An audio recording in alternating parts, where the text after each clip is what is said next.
Time for the Zelda. I'll make it quick because I actually really do want to do some programming.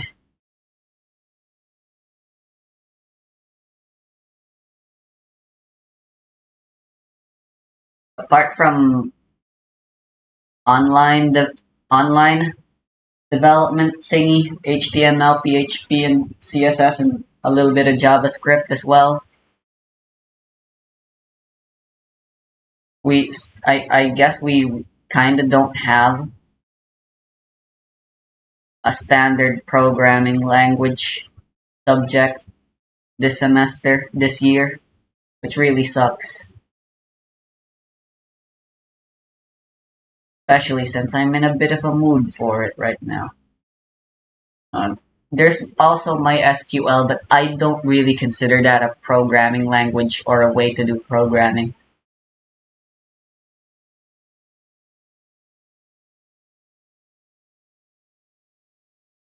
Yeah, a lot of the college course of computer science is largely centered around teaching people how to work with a group, or barring that, manage a group yourself, specifically a company setting. So I guess that's fine, but it feels much too generic considering what I want to go for, which is game development specific, the game industry specifically. I'd like to be enlightened of all the bullshittery that surrounds that place, that that thing. And honestly, the IT industry is filled with a lot of shit that obviously we won't talk about in college. That would be bad business.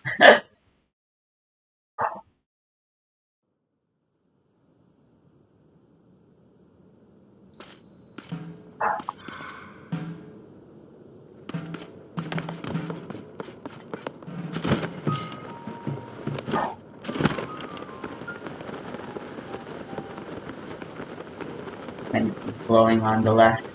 Yeah, it's really super nice.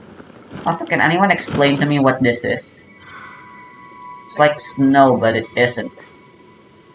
Is this based on a real phenomenon that happens in real life as well? For places like these? Oh hey, it's ice peoples. Bonk.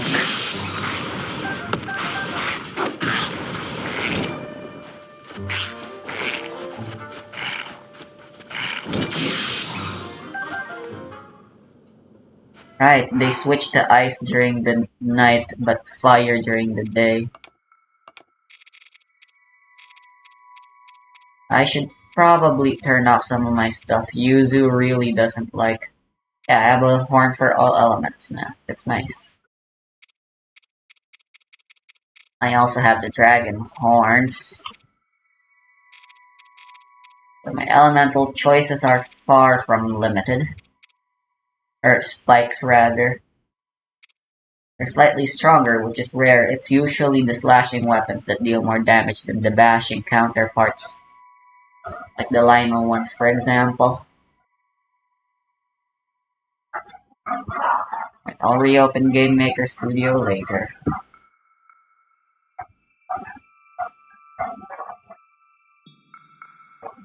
And just let that upload, I guess it won't take long. Then I can close. Why the dog barking? I'm only going...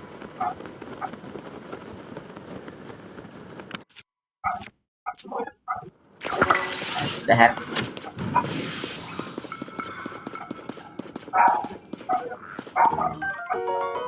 Hey, nice.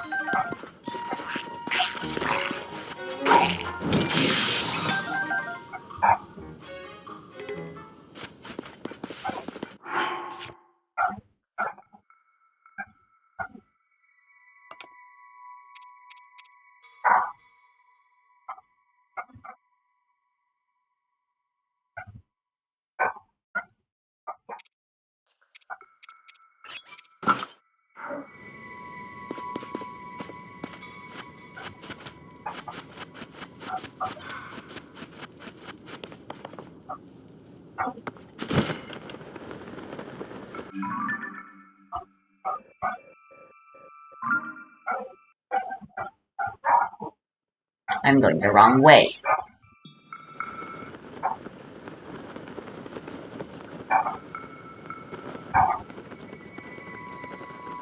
Oh, I remember this place.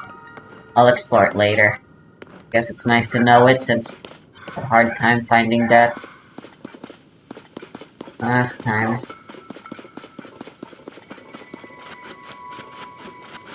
What a conspicuous banana.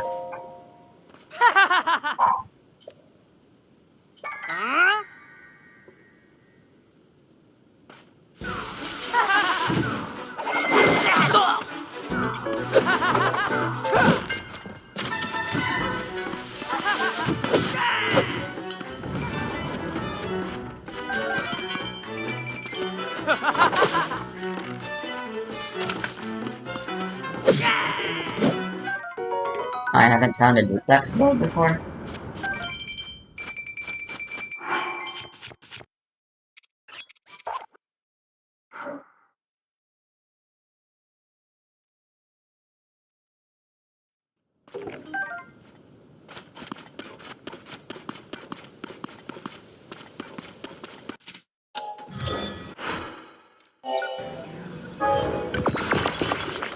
I honestly really hate discovering this. I didn't discover the hover bike until way later into my playthrough, my first ever playthrough. And again, this is only my second playthrough of the game. But like back then, I had like all sorts of builds, and there was never one I'd fall back to. Each one had their own strengths and weaknesses and purposes, and the proper time to use them and the proper time to not use them. Now it's just hover bike. I mean, honestly, you could say I'm a bit of an idiot for not discovering this myself sooner, and instead having to learn about it from a video.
The melodies associated with so many things across the game are implemented as a game mechanic or specific action.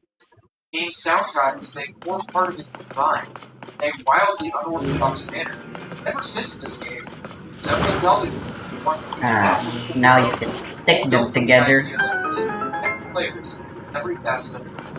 Ocarina of Time's soundtrack isn't legendary just because it's memorable, catchy, or evocative. It's also legendary because you get to perform it yourself. Bah. You are reminded of what each melody stands for, reinforcing their power. The soundtrack doesn't just accompany the work. It is key. Plus, it still is a performance. Its power all thanks to Koji Kotick in his final solo effort as a vocalist. This video, dissecting the power of the soundtrack, its use as a game mechanic, and its connection to the game design, its themes. Finally, on Triforce, and this is understanding the music of Ocarina of Time. First, I think we can see how Zelda established its grasp on sonic presentation.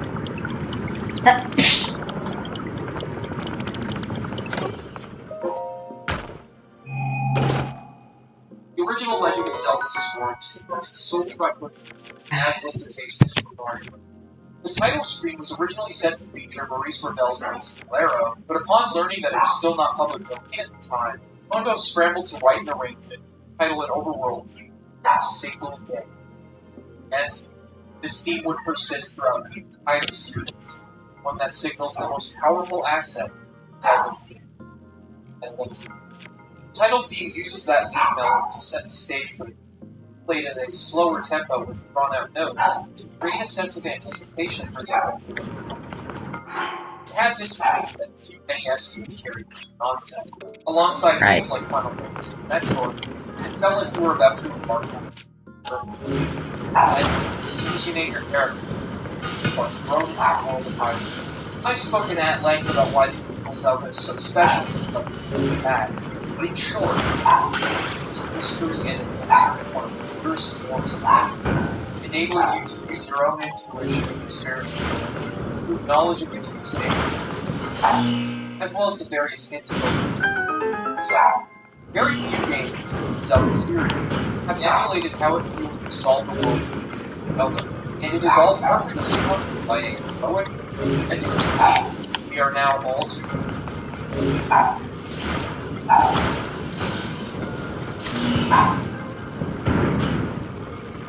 Much like the Super Mario Bros., Zelda's theme uses a catchy and diverse chord pattern, and is instantly memorable and empowering to listen to, despite how much overworld exploration takes place, never seems to get old.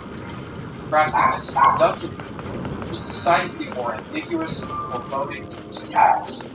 It uses a sequence of 4 notes, repeating different pitches, while the bass line creates that atmospheric mystique I mentioned. At the end of the theme, a sequence of notes combined with the bass line in an ascending chord pattern. The distinctness of these two themes is worth noting, as Koji Kondo has this remarkable ability to tell players how they should be feeling exclusively through music, even within the limitations of the Famicom and NES. When you finally reach Death Mountain and approach Ganon, slowly but surely through the largest, most confusing labyrinth in the game, you are backed by a simple sequence of notes that create a brutal sense of tension, all the way up to the moment in which you deliver the final note. When you complete the game, the game over theme is rearranged to incorporate a bassline shortly after it begins, and it quickly becomes more upbeat and happy as it continues, almost having the pace of a Mario track. It is well deserved too, as completing the original Zelda is no small feat. Even if you were to spoil the game for yourself with a full walkthrough, the combat is relentless, and you'll need to practice positioning, use items effectively, and master your sword thrusts in order to make it through Death Mountain. Another thing that the original Zelda established was the series' most iconic sound. Puzzle solved jingle. Simple series of notes, but one that has lived on since this game with little to no changes. Each game will implement it with instrumentation befitting of its setting and sound direction, like Skyward Sword's Harp or Breath of the Wild's piano. But the jingle remains untouched. The entire Zelda series is built on the feeling of satisfaction you get when solving a problem, and encapsulating that feeling of jingle that conveys both congratulations and mysteries of what lies ahead. Brilliant. I guess that's useful.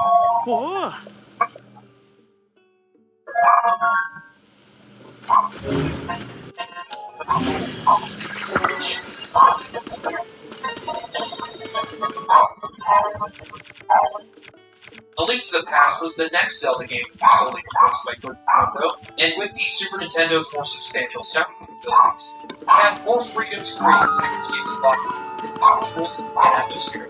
On top of that, the game had far more music than the original game, and single-handedly established a lot of Zelda's musical identity through its leitmotifs. The game's intro is still perfect. You are contacted telepathically by Princess Zelda from the Legend Castle your uncle heads out. Once you choose to follow him, you are met with a brutal thunderstorm outside, the sounds of rain and thunder feeling like a part of the suspenseful ascending melody from the castle. Once inside, you are met with the theme associated with the family. And in the context of attempting to navigate the game's centerpiece, Hyrule Castle, it is incredible. It also serves as a fantastic introduction to the Super Nintendo's increased sound fidelity, as the drums and horns in the background give a palpable sense of rhythm, both catchy and compelling as you move forward. Other leitmotifs established by this game include Princess Zelda's theme, which would later become Zelda's Lullaby, and it is used both when you meet her for the first time and when you save each of the 7 maidens during the Dark World game, each of them getting you one step closer to saving Hyrule altogether. It also introduced Ganon's theme, a daunting ascending melody that uses Shepard's tone to reflect how intimidating he is. Right, so apparently I don't need to bring these. I can just destroy these. So that's what I'm doing. Percussion and melodies. It is simply a treat for the game, and is home to several side activities throughout your adventure. Oh, the heart can run out of fuel. It also introduced the Master Sword and its iconic one that still gives a good response to the most important leitmotif introduced, however, is the one composed for the save select screen, Fairy Fountains. Its use of sequencing, as well as polyphony, makes a certain amount of melody alongside its moment. It's no wonder that it plays in the file select screen, as that screen is both the start of the adventure, the last thing you see and hear, continuing every play session. Of course, the overworld theme we all know and love, arranged for the Super Nintendo and sounds.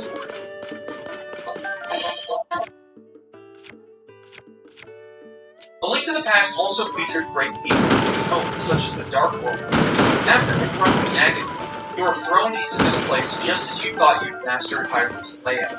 It is a cruel vision of Hyrule, a corrupted parallel world brought about by Ganon, and the enemies and interconnected layouts of both the Light and Dark World aim to challenge you like you've never been challenged before. The Dark World is fittingly unfamiliar and intimidating, but it carries an essence of triumphancy, creating a theme that wants you to succeed. It just feels right to hear as you go through the Dark World. Of course, this video isn't about a Link to the Past soundtrack on its own, but rather how it more firmly established one of the most important core elements of the series, and how that paved the way for the rest of the series to utilize leitmotifs in multiple ways. As it stands, the story of A Link to the Past is simple, which is not at all a detriment to its quality. Simply put, your journey through the game was the story, and these compositions all greatly heighten the content. That said, I would be sorely remiss to not mention my favorite use of melody in the past, as I believe it was the precursor to Ocarina of Time's central mechanic. On your adventure, you may come across a boy playing woods, lots of animals surrounding him. When you approach him, will disappear and the music will cease. Same place in the Dark World, you will discover that the boy turned into something else, and he can no longer play his flute. He asks you to find it and play it for him so that he can hear it all this time. You find the boy's father, they'll tell you to play the flute from the Feather Gate, upon which you'll gain the ability to travel to several locations across Hyrule without having to walk. One of the best rewards for a side quest in the entire game, and one that carries a heavy emotional weight. The melody itself is wistful, yet it carries a sense of finality and peace, like a requiem, as if you're laying someone you've lost to rest. Every time you hear that movie, it is backed by the effects of the Dark World on its point. Instead, melody allows his memory to live on. It's a surprisingly poignant story for a game with a good narrative, and it's moments like these that contribute to my strong love for The Legend of Zelda. I believe the weight this melody carried, as well as the flute performing a specific action once obtained, both formed the basis for what Ocarina of Time eventually became. As I mentioned, Ocarina of Time was Koji Kondo's final solo score for her year. Majora's Mask immediately employed the help of Toru Kishi, who probably earned his continued work on Zelda as well as the Splatoon series, and Wind Waker was a collaborative effort between those two, as well as Kenta Nagata and Hajime Wakai. For his final solo project, he went all out. Time using the gameplay itself, he let players further connect with the soundtrack. There's a lot to unpack with Ocarina of Time, and I suppose it means making a perfect place to do it. As we fade in, we hear the sounds of Link galloping across Hyrule Field, and the piano and strings pick up. The logo soon comes into view, and the game's lead instrument whisks us away to another world. Quite literally, too, as the melody it uses is derived from the flute jingle in Zelda, an item used to transport yourself across Hyrule. Upon first playing the game, I distinctly remember this feeling of melancholy and sadness overtaking me. I didn't necessarily understand why. Ocarina of Time's main theme takes on different meanings as you play, and as it lives on. After a rather ominous premonition from a boy who does not have a fairy, and a warning from the Great Deku Tree of Navi, you step out into Kokiri Forest, which is still a brilliant tutorial area in and of itself, disguising a lot of its teaching tools through just allowing the player to explore and find ways to learn how to paint, as well as obtain a sword and shield themselves. Just so I don't run the risk of being redundant, I won't talk much about why this game is awesome, as I already did a few years ago in my Ocarina of Time retrospective. Kokiri Forest is particularly memorable, such as there's no view of the outside world from the forest, fairies dance in the air, and Kokiri play and run around all day. Considering the Kokiri never grow up, this area carries an eternal atmosphere of childhood innocence. It only presents any real danger if you choose to leave its boundaries for whatever reason. The music carries this feeling perfectly, a memorable melody that I still catch myself whistling while I'm doing things other than playing the game. Things change as you accept your task with everything. As soon as you enter, you're greeted with an ambient woodwind that is mysterious and calming and compelling at the same time. This theme also plays when you find a cave in the overworld, and it pretty much started my obsession with ambient cave music in Zelda. Moments in between great accomplishments and progress, and what they say about each particular composition. Ocarina of Time wants you to be curious, and it wants you to delve into its world because it wants you to value the time you spend in it. Soon enough, you'll be leaving the comfy bounds of your home, setting off on an adventure, and leaving your childhood firmly behind you. Ocarina of Time explores this not just through its game design and writing, but also its soundtrack. After learning of the history of Hyrule and saying our final goodbyes to Kokiri Forest, we finally set foot in Hyrule Field and get a glimpse into just how big this world is. The Hyrule Field theme in Ocarina of Time is remarkably diverse in melody and adapts to whatever you might be doing in the game at any given moment. Its ability to dynamically adapt to gameplay was actually pretty novel at the time, and it adapts in three ways. First, there's music for when you're running or galloping across the plains.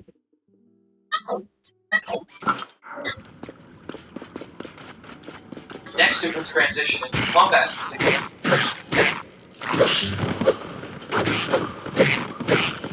Finally, if you stop to take a rest and stand still for a bit, the music will drop its percussion and introduce a harp to allow you some time to breathe.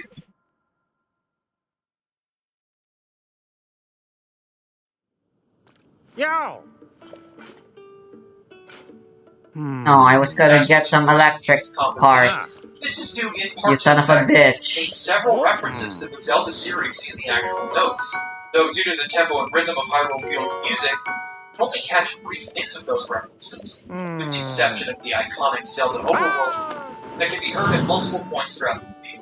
Other references include the Game Over and credits melodies from the original Zelda, which is merged beautifully with the original Zelda's overworld theme, to the point where you might not even hear the similarity at first.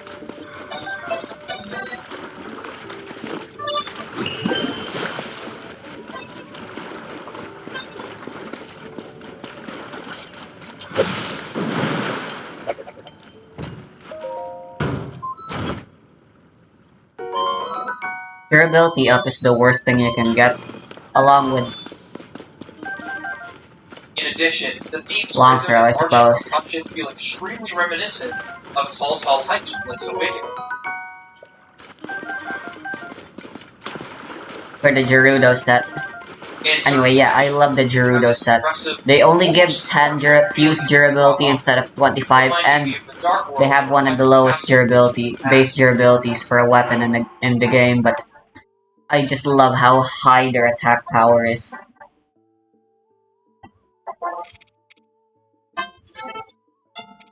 You will fuck shit up with them. That's a guarantee. With some of these references, I almost feel like I'm reaching because they're hard to spot, and that was Koji Kondo's intent. Here are his words from November 1990. I arranged songs from all the Zeldas up to now in the score to Hyrule Field.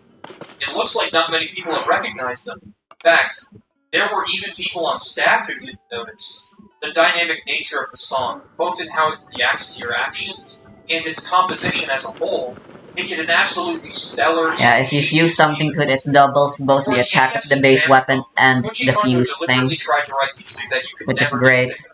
Or That actually, was it's just resulted the in views melodies just that doubled. survived decades. It's 32 now instead of If 16. Kondo wanted to write something that wouldn't get old considering how much time you spend in Hyrule, he succeeded.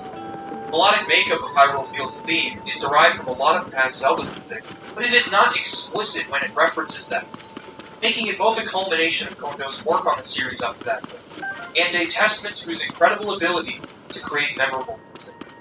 From here, you wade through groups of people and slip past the castle guards to make it to Princess Zelda, and inform her of what will become of Hyrule. Her introduction to Princess Zelda means hearing her theme for the first time. Zelda's lullaby, returning from A Link to the Past, conveys such a wonderful gentleness and solidifies your career. This is where the brilliance of the ocarina as a mechanic truly starts to unfold. Each melody you learn is representative of significant people and moments across your adventure. You use Zelda's lullaby across the game. You are often prompted through iconography of the royal family of the Sacred Realm. You are reminded of her not just through the visual representations, but also the melody itself. While Zelda's lullaby already existed in some form, all other melodies you learned were written for the limited notation of the in-game opera. You can only play a specific number of notes, and despite working within those confines, Koji Kondo demonstrates such an incredible ability to imbue character in each simple melody. This is actually my first time running across this person. The original way, the way I got to the Gerudo place last time was simply through gliding. I got the tower and then I literally just glided because I had max stamina. One of the first examples of this is born from your exit from the forest. Saria knows that you are bound to leave eventually. Gives you her ocarina. I just realized, are we the reason why there's so many people using slang in Gerudo now? Suggests visiting her Because we made a stupid sand field pun? This takes you through the Lost Woods, accompanied by spatial audio that guides you through its maze of tunnels. It's not a complicated melody, but it still manages to be infectious and catchy. That said, there is still an atmosphere of uneasiness, especially if you know the views of the Kokiri on what happens if you get lost in those woods. Children who get lost turn into Skull Kids, adults turn into Stealthos. Pretty harrowing, and you have to wonder why Saria hangs out in the depths of the Lost Woods. But if you manage to make it past the club moblins in the Sacred Forest Meadow, you'll realize that Saria was actually the one playing that melody on her ocarina, calling out to you from the depths of the forest. Now, every time you play her melody, you'll be able to talk with her directly. Every time you find yourself in the Lost Woods, you'll think of Saria. Lost Woods' connection to Saria embodies what the Kokiri Forest and your friendship with Saria is all about. A yearning, nostalgic attachment to the simpler days of our youth. As a further example of this melody's power, let's look at the Gorons of Goron City, especially Darunia.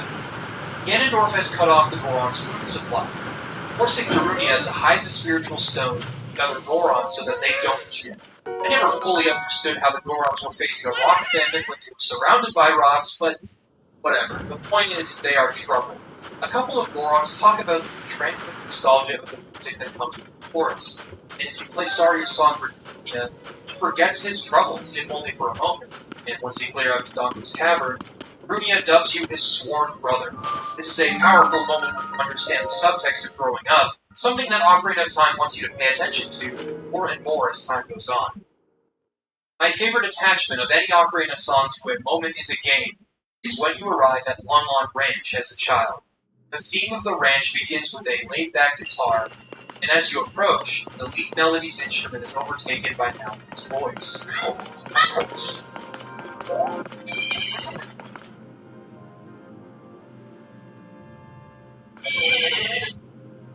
Previously meet Malin as you attempt to wake her dad and infiltrate the castle. You visit her ranch. She'll introduce you, of course, Epona. She'll teach you the song she's been singing.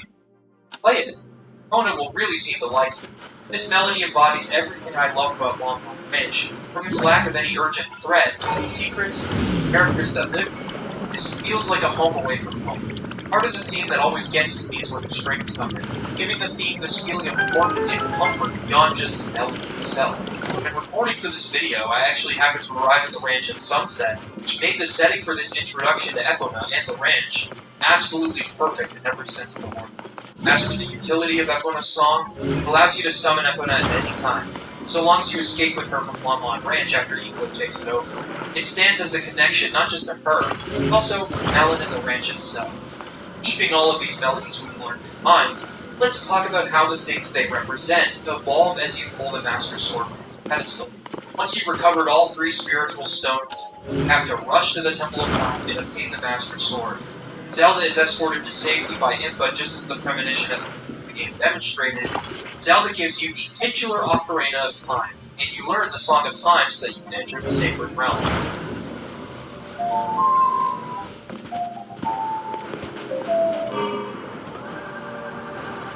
The Temple of Time's theme carries with it the Song of Time, and although it is nothing but a MIDI choir being played on a synthesizer, it still carries the sense of scale and weight that left a huge impression on me.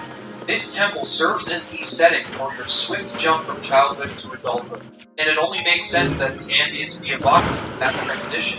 Later on, you actually learn the Prelude of Light, which allows you to return to the Temple of Time at any point, should you need to quickly go back in time. The nature of this melody is exciting, and I've always seen it as an embodiment of the dynamic where, as a kid, you can't wait to grow up, but as an adult, you yearn for the days where things were simpler.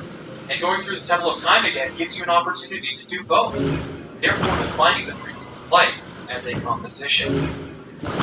During the adult era of Ocarina of Time, you are greeted by a mysterious figure known only as Sheik, who delivers monologues regarding each bond you've formed across the game, as well as teaching you melodies, all embodying these bonds, that also warp you to the locations of their temples, since they are actually sages. Sheik teaches you these melodies on the harp, and Sheik's theme is evocative of the character's nature, delivering you this knowledge through no ulterior motive, but through a genuine desire to want you, as the player, to understand what these characters you've met actually represent in the process of growing up.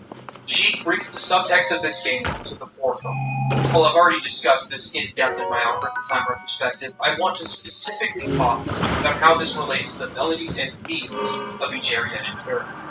Something pretty profound about this game is that each of these melodies relating to the temples and sages For the hover are much more bike. complicated to learn and memorize, using more than just a repeated sequence of 3 notes, and using words and compositions more verbose than just song, like Narrow or Nocturne. A clear indication of your maturity, and a fitting way to end a particular arc of your growth. With Saria, she conveys that although time can be cruel, your memories of younger days are constant and are valid. Your attachment to Saria through the melody of the Lost Woods will always live on. And to close this chapter of your life, you learn the Minuet of Forest. A minuet is usually defined as a ballroom dance of 2 people, a heartfelt way to symbolize the bond between Saria, and the theme's composition reflects this. With Darunia, you are informed that any strong bond of friendship you establish that lives on into adulthood is a righteous power, and you learn the Bolero of Fire, a marching dance melody that stands as a representation of the flaming passion, Ooh, it's Alpha's Tales. or at the very least, Darunia's idea of friendship. For the Water Temple, Jean teaches you the Serenade of Water, asking you to reflect upon your own growth and your water's surface. The line, "A childish mind will turn to ambition, young love will become deep affection," are both references to not just how you begin to realize what's most important in life as you grow older, but also how Ruto casts aside her childish crush for the sake of the world as you work towards completing the Water Temple. A serenade implies romance, as in to serenade someone, no doubt relating to how feelings of affection for someone are much different as an adult than a childhood crush, and Ruto's decision in the Water Temple reflects that growth. Before we continue on with the themes for the other sages, we ought to talk about something that has always resonated with me regarding Ocarina of Time: the moments in between major narrative missions. The music pieces accompanying the journey, not necessarily a significant destination. The ambience of Ocarina of Time is beautifully constructed, both through its visual and music direction. Take, for example, Kakariko Village, a place you'll no doubt be visiting numerous times throughout your journey. It rearranges the theme of the past, and gives the village that similar atmosphere of peace and tranquility. However, when you return as an adult, it carries an entirely different feeling. It feels restless and less fulfilled due to the lack of backing instrumentation, with nothing but strings to move forward. It's amazing how just a simple change can shift a piece's atmosphere from calming to depressing. And That's actually the path that I bought first because again, I just flew. Changing as you grow up. Certain characters that used to be here are no longer present. Seeing as Ganondorf has a chokehold on Hyrule at this point in the story, it's no wonder things would be a little more dour. Another major area, Zora's Domain, has some of the most enveloping music driven by steel drums, an ethereal symphony, elegant harp. The theme paints a vivid picture of its own, being evocative of the water's reflection on the walls of the domain and the deep shades of blue. It has an elegance to it that the Zora themselves carry, and it's one of my favorite pieces in the Zelda series. Koji Kondo also made it a point to accompany small areas, both optional and mandatory, with rich compositions to make them stand out. I've mentioned the caves, but let's also talk about fairy fountains, which use a harp to reflect their elegance. Accompanied by these starry visuals, they're still my favorite fairy fountains in the series. Then you have the Ice Cavern, a mini-dungeon that you are required to go through in order to learn the Serenade of Water and obtain the Iron Boots, but one that has very little presence in the game's overall runtime. That being said, it contains a memorable atmospheric piece that glistens with the ice and crystals that decorate the cavern walls. Along with the ambience found in caves, the Ice Cavern felt like a defining moment in Zelda's atmospheric music, and it's these little moments that shed light on just how well realized the world of Hyrule is, not just in design, but also sonically. Along with the major landmarks being significantly fleshed out, the small secrets you can uncover feel just as rewarding, and this is due in part to Honda's philosophy on composing. In an Iwata Asks interview, he differentiated composing for film and composing for games, likening the importance of projecting where a player is and how they should be feeling to composing for a TV commercial. You hear an intro or a jingle at the beginning of the commercial, you know exactly what is being advertised. He took this philosophy and utilized it to the fullest in his music, telling players when they lose a life in Super Mario Bros. Solely through music to try again rather than you suck. I'm paraphrasing, but that is the general idea behind his composing style. Conveying clearly identifiable character and emotion through music is an extremely important facet of game design, at least. This contributed a lot to why the ambience of Zelda is so enticing. And this is also precisely that unambiguous sonic image mentioned at the beginning. When it comes to ambience and Ocarina of Time, however, we should talk about the compositions Kono created for the game's dungeons, as they are incredible examples of that philosophy of projecting character. The soundscapes in Ocarina of Time's dungeons cover a wide range of emotions, and according to Kondo, he was instructed to create music that didn't give players anything to latch onto, with the only thing to break up the soundscape being the battle theme that fades in whenever it sees you. The inside of the Deku Tree is a great example of that vague sense of intrigue. But then comes the Dongo's Cavern, which is a soundscape consisting of nothing but these low humming sounds, chilling distant noises, and these haunting, unidentifiable screeches that come in at different pitches. It sounds more like a soundscape for Half-Life than it does Ocarina of Time. But when you consider the dark and volcanic nature of the Dungeon's Cavern, it feels oddly compelling. Much like the original Zelda, there is indeed a stark contrast between Hyrule's various themes and the stuff you hear in dungeons.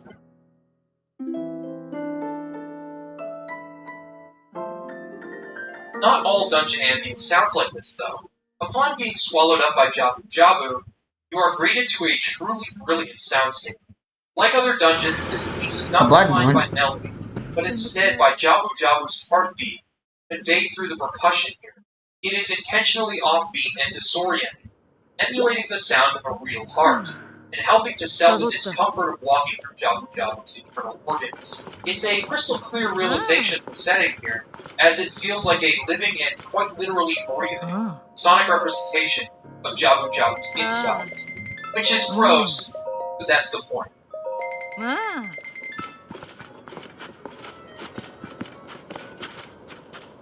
In contrast to these two dungeons, however, temples in the adult era of Ocarina of Time have more defined compositions, seeing as they are full-on sacred temples rather than the inside of a fish or a tree. The Forest Temple's music has always been one of my favorite pieces in the game, as it is mixed to sound music, emulating the layout of the dungeon itself with its multiple routes and perplexing interconnected halls. If you're playing with headphones or a good sound system, the instrumentation and sample reverberate and spiral around all sides, as if to throw you off. But underlying all of this confusion is some semblance of melody among the discord. Again, it feels like an entirely audio-based realization of the Forest Temple's visuals and level design.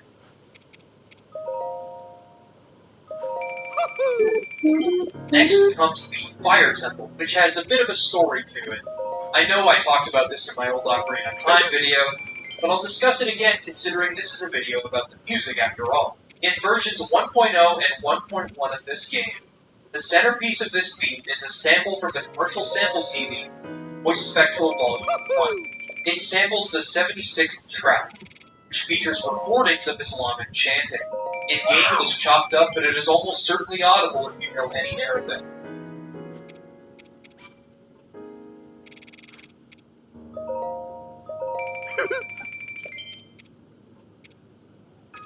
In every subsequent version, the track's vocals are replaced with a synthesized choir, due to Nintendo of America's policies at the time prohibiting references to religion in any form.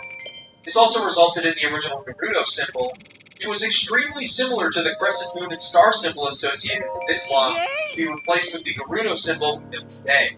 You probably didn't know is that this vocal sample is in several other games, including Cruisin' World, Parasite Eve 2, and even in a game as recent as Street Fighter V, though it was eventually changed. In addition, this CD was also sampled in early versions of Mario 64 for Mario's original voice. Needless to say, the CD has proved popular, but I don't want this to overshadow discussion of the dungeon track itself. Though the lyrics of the chanting are entirely out of place, the intent of the vocals themselves create the core of the Fire Temple's ambience. While the drums and general instrumentation of the track remind Gorons, the chanting seems to embody the Bible of Volvagia, the fact that Ganondorf is feeding Gorons to Volvagia, and also the Gorons praying for their survival. I completely understand the track being removed from the game, but the revised version of the track simply doesn't carry the same weight. Following this is the Water Temple. While most of this dungeon is accompanied by the sounds of your own thoughts telling you that you've already been in that room 3 times, as well as the sounds of the menu opening up to equip the iron boots for the 40th time, the track itself is equal parts tranquil and eerie. Its reverberant chimes are evocative of the dungeon's beautiful visual design, while its flute and dulcimer give the ambience a hint of uncertainty. The track knows exactly how lost you are going to be, chart a linear path through all of these different rooms. And it is the only part of the dungeon that doesn't ever wear on you during extended play sessions. It is the perfect track for a dungeon that's complicated, complementing its design and bringing the atmosphere to life. The Shadow Temple and its mini-dungeon, the bottom of the well, both paint a picture of a man who is punished for seeing the truth of Hyrule's bloody history. The Nocturne of Shadow even foreshadows all of this with its dour melody.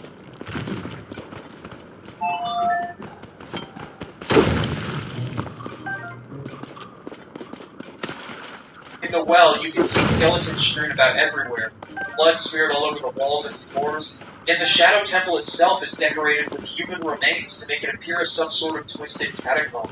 Even for Ocarina of Time, this is a dark portion of the game, and it intentionally skips out on answers.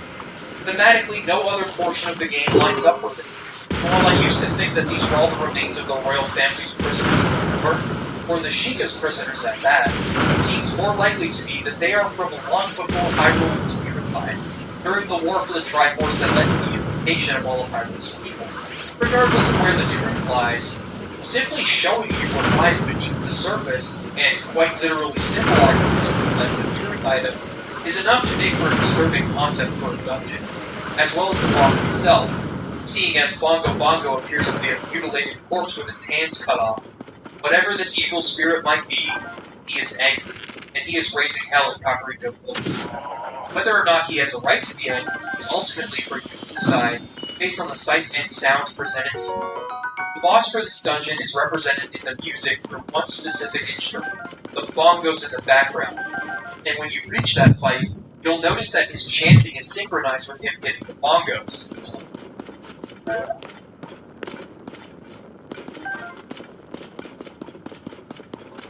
It's a wonderful example of the music actually dictating game design in a subtle way, that you have to time your attacks to avoid being sent into the air from the vibrating bongo. The final dungeon, the Spirit Temple, comes after a long journey through a region of Hyrule that you won't find yourself visiting very often, unless you decide to complete a trading quest or grab a couple of card pieces. Because of this, it is home to a lot of unique content, with the training grounds, which means you'll be spending a lot of time in this region before you reach the temple.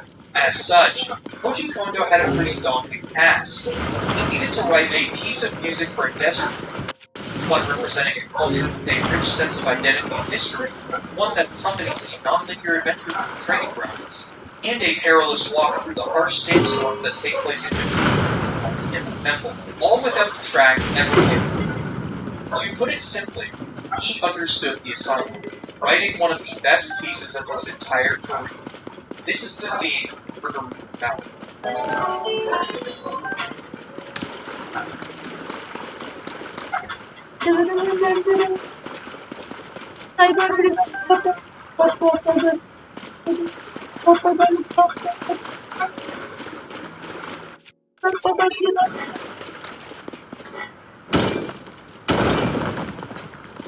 With heavy influence from Spanish flamenco music, he uses guitars and double bass, trumpets to heighten the apex of the song's melodies, and clapping to drive its percussion.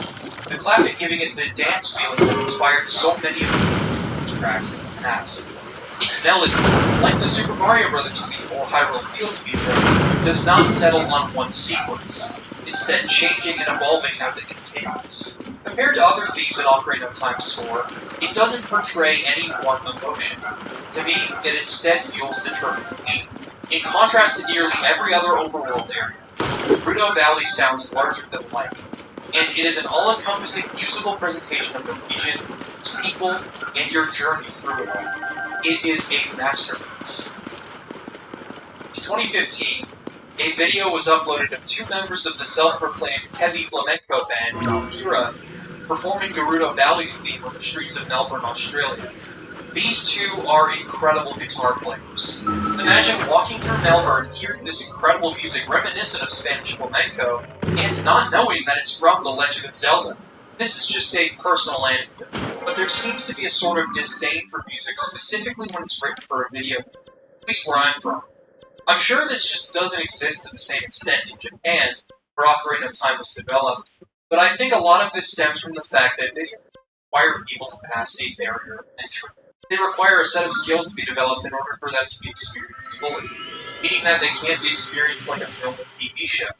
Therefore, the weird looks I get when the uninitiated find out a certain piece of music is from a game make a lot of sense to me. I mean, fair enough, what would they know about games or game music?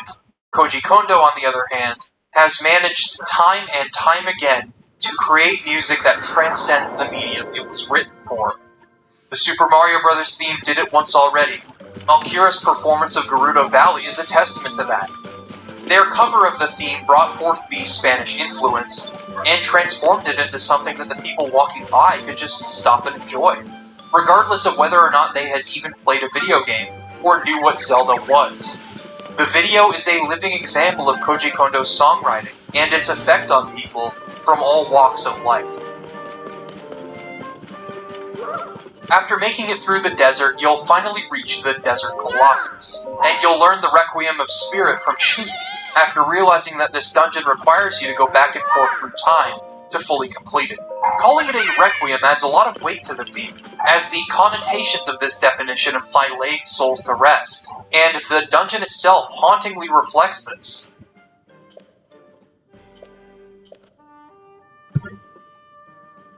The Spirit Temple's theme introduces itself with an atmosphere of trepidation through the bang of a gong, the glistening sounds of wind chimes, and the strings which continue into the rest of the song, as the lead instrument takes over. Because most of Ocarina of Time's soundtrack is synthetic and sampled, it's hard to accurately place what instrument this is, because Kondo tends to play with the pitch of each note, but it sounds reminiscent of an Arabic mizmar. That seems to be what he was going for, but again, it's a sample on a synthesizer that was heavily messed with. Ultimately, the fact that I can't exactly place the instrument makes the piece more enjoyable and mysterious to me. Much like Gerudo Valley's theme, the Spirit Temple carries a large, intimidating presence through its instrumentation, adding to its mysteriousness and selling the weight of this being the final temple of the game. Nabooru is the last sage you need to awaken to truly combat Ganondorf. That being said, this is still hallowed ground, and you should tread lightly. With all of the sages recovered, Princess Zelda drops the Sheik persona and reveals herself as the 7th sage, only to be captured by Ganondorf upon giving you the light arrows. How convenient. The only thing left to do now is make for Ganondorf's tower, which sits atop the smoldering remains of Hyrule Castle. Upon entering the tower with the sage's power, you are first greeted to a soundscape composed of scattered piano hits, an extremely low synthetic choir, and screeching drones reminiscent of Dodongo's Cavern. There's even less to latch onto here than most dungeons across the game, and it brings the smorgasbord of challenging problem solving to the forefront.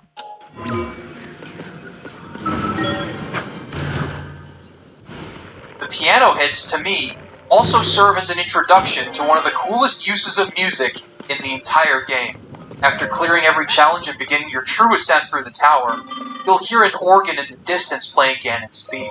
It gets louder and louder as you get closer to the top of the tower, and once you finally fight your way through the Lizalfos and Iron Knuckles that stand in your way, you'll realize that the person playing the organ is Ganondorf himself.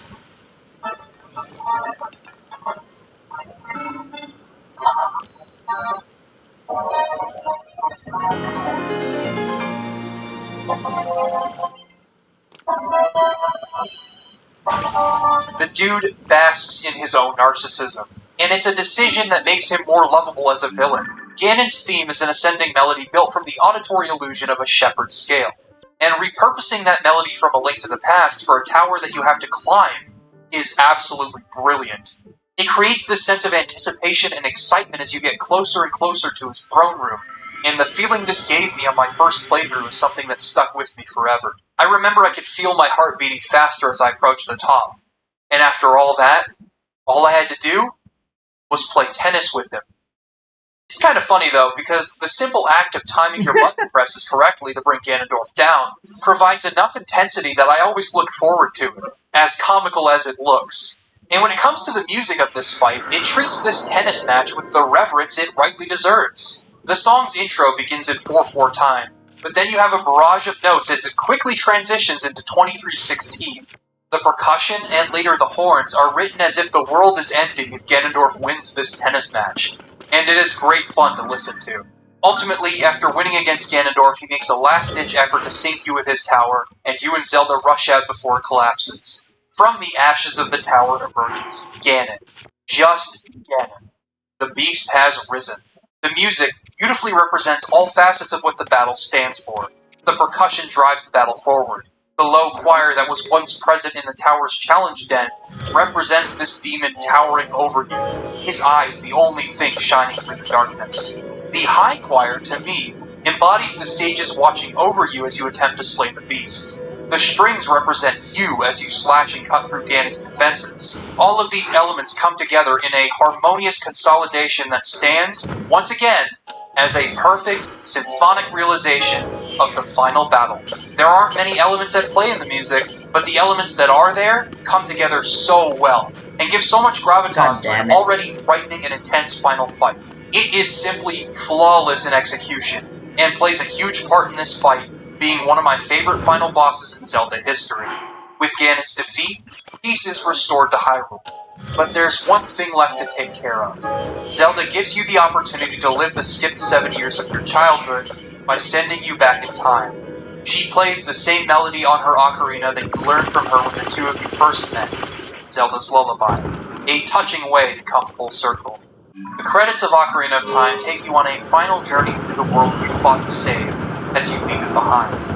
And its music contains multiple pieces to feel like an all-encompassing farewell. The beginning of the piece feels like the sun is once again rising on a land that was once bathed in darkness, and it transitions into an arrangement of Zelda's Lullaby that incorporates strings and ballad singing, before sending us back to the Lost Woods with Saria's song. This arrangement is fittingly celebratory to accompany all of the citizens of Hyrule in this moment, featuring more of Malon calling back to the goofiness of the theme of Goron City. The strings bring us away from Saria's song and back to the Temple of Time. I thought As we this hear would the be a harp good that once idea, but introduced us to the goddesses of Hyrule, before the percussion brings us right back to Zelda's Lullaby, ending the game on an incredibly satisfying and emotional note. The church bell at the end of the Let's credits just try. always carried this sense of finality to it, and though you could always revisit the game again someday, it's not going to be the same as your first journey through it.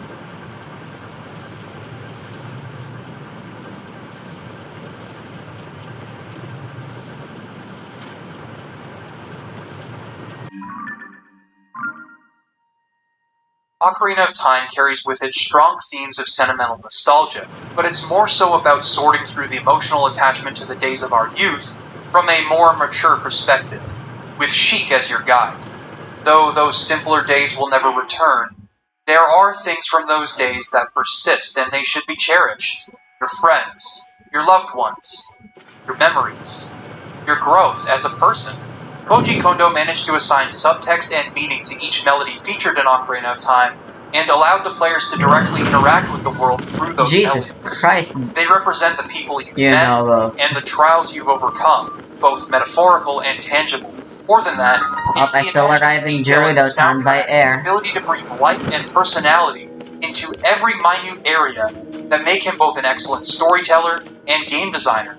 His composing techniques flourish in the interactive medium, and Ocarina of Time serves as an example of not just how to use music in gameplay contexts, but in service of a game's world, atmosphere, and So storytelling. this is a gift though. Today, when I hear that Ocarina on the title screen whisking me away, I think not just about the game's ability to immerse me in its world, Was that but threatening? also how the Ocarina...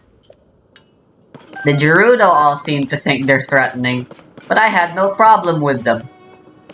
That was only because, as I later realized, because I had a fire weapon at the time, an elemental weapon. Like this one, right here.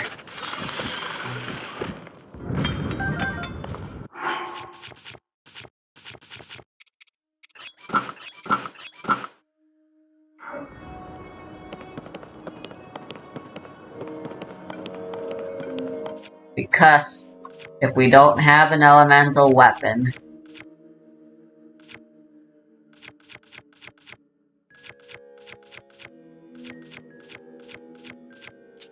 you're good fodder.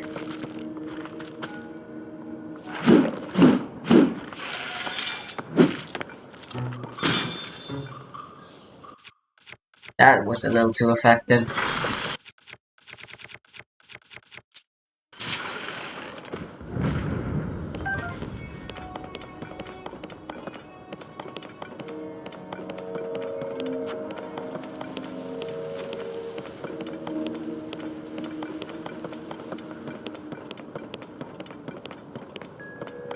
I immediately assumed the worst when I got here. It's like, did they all turn into zombos? Yikes. Oh. But thankfully, they're all fine. Oh.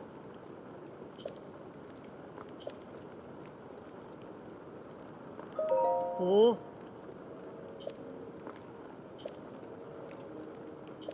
Mm-hmm. Oh. Oh. Ah. I'm not a man. Oh.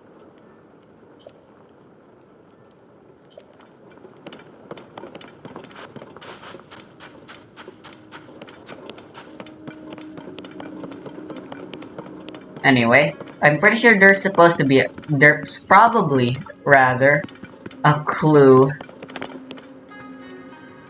But I figured it out on my own.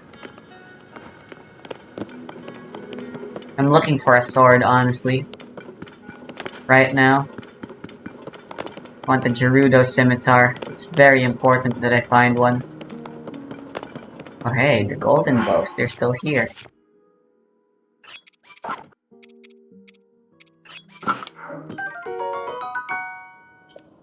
Huh, are they stronger than last I remember them being? And we'll get one soon enough, I suppose. The sword, I mean. There'll be plenty of Gerudo weapons in the Lightning Temple.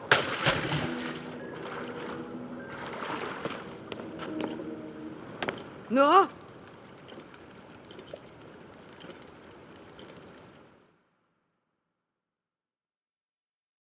As an instrument, enabled us to appreciate and complete our adventure.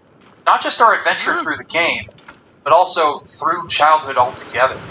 Koji Kondo's theme for Super Mario Bros. Was recently selected for preservation in the National Recording Registry of the Library of Congress. The first piece of Honestly, the outsider thingy didn't make sense in Breath of the Wild, but in here, it's a simple and reasonable enough explanation. Of course, they'd be distrustful of anyone from outside entering their place at the moment.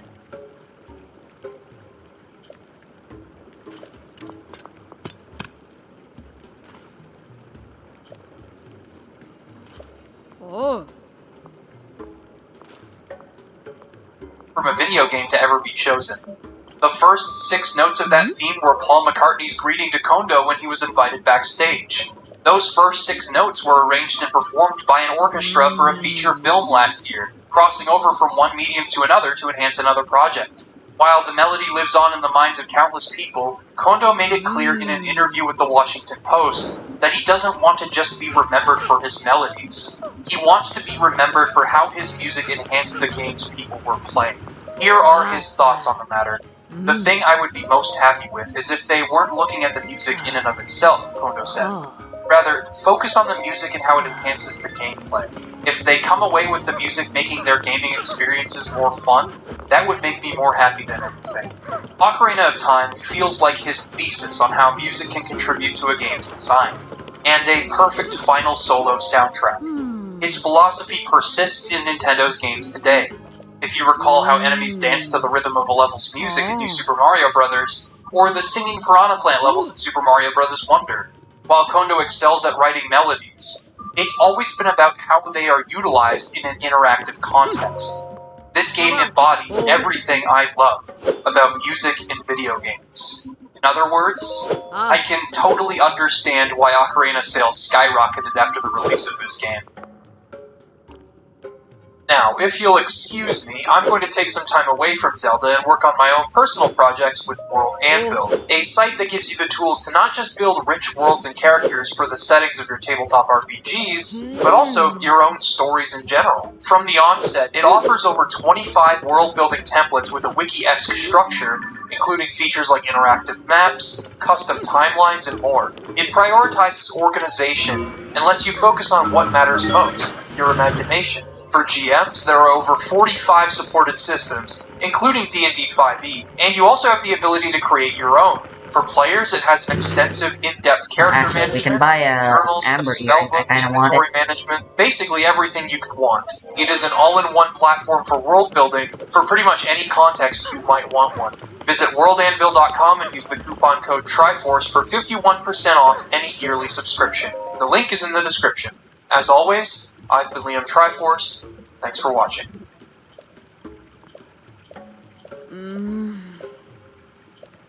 Okay, teka.